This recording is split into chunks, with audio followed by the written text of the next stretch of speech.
ल आज हाम्रो गुरुआमाहरू स्टुडेन्टहरू भएर फुल रोप्दैछ।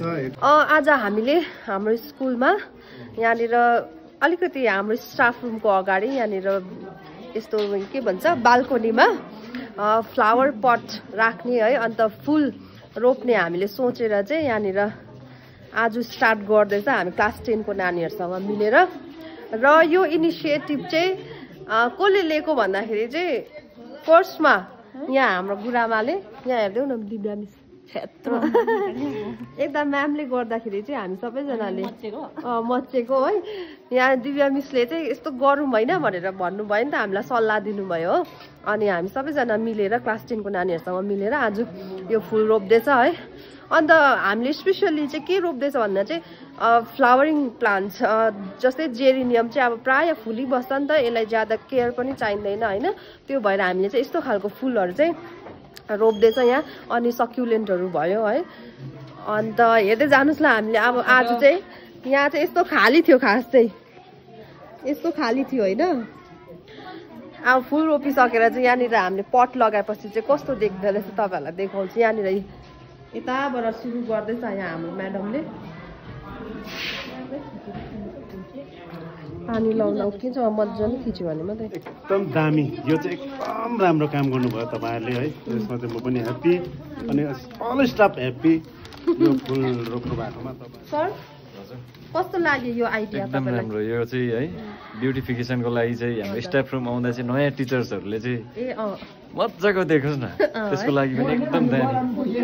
हाम्रो स्कुलमा नयाँ टिचर्सहरू आउँदैछ है यो पालि। 3 जना नयाँ, 4 जना है, 4 जना नयाँ आउनु हुँदैछ। उहाँहरूको लागि पनि अब स्कुल यसो हेर्दाखेरि राम्रो स्कुल रहेछ हेर्दाखेरि पनि भन्नुहोस् न है। क्लास 10 र स्टाफ रुममा अरे चाहिँ दामी देख्नु भयो मिस अब। मुनि राख्ने प्लेट चाहिँ मेरो जिम्मेवारी भयो नि त, मैले ल्याइदिने भयो होइन होला पक्का हो यसको। तर यो प्लास्टिक पट भन्दा चाहिँ त्यो प्लेट महँगो पर्छ। महँगै पर्यो भने पनि अब ल्याउने त मेरो काम हो नि त। के मेरो बहिनीले भनेको कुरा हो नि त।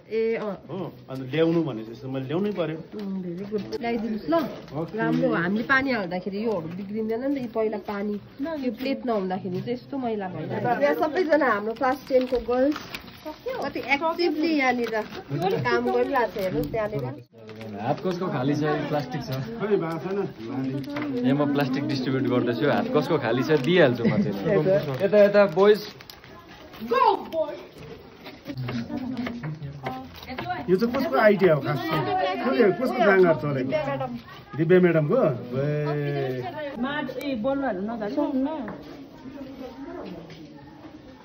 बिस्तारै लाउँनुहोस् बेटीमा यसो हतार गरेर बोध लाउँदा चाहिँ नि यो सबै पोक्छ यहाँतिर। फेरि मैला पनि हुन्छ हो। बिस्तारै लगाउन कम्ती कम्ती बेसी पनि पर्दैन ल। सधैँ अरू बेला पनि आधी मजा लगा। यो फुलको के भन्छ? जेरिनियम चाहिँ मिस अब बिना के भन्छ भचार रोप्दा नि हुने रहेछ कि मिस जरा आफै आउँछ। आफै आउँछ। यसलाई चाहिँ अब मिस यसरी गाडिदिनु मात्रै भन्ने रहेछ। गाडेर चाहिँ मजाले खिच्नु नि पर्छ मिस। यतापट्टि बिल्डिङ यो हाम्रो अफिस एचएम अफिसहरू भएकोमा चाहिँ यस्तो छ नि त, यसरी मजाले रोप्नु भएको छ हो। अनि उतापट्टि बिल्डिङ चाहिँ किन खाली राख्नु भनेर चाहिँ हामीले उता पनि अब रोप्नु थालेको नि त, यस्तो राम्रो देखोस् भनेर, यस्तै देखोस् भनेर। अब अन्तिममा चाहिँ यस्तो देखिँदैछ है। र तपाईँहरूलाई कस्तो लाग्यो प्लिज कमेन्ट गरेर भन्नु होला।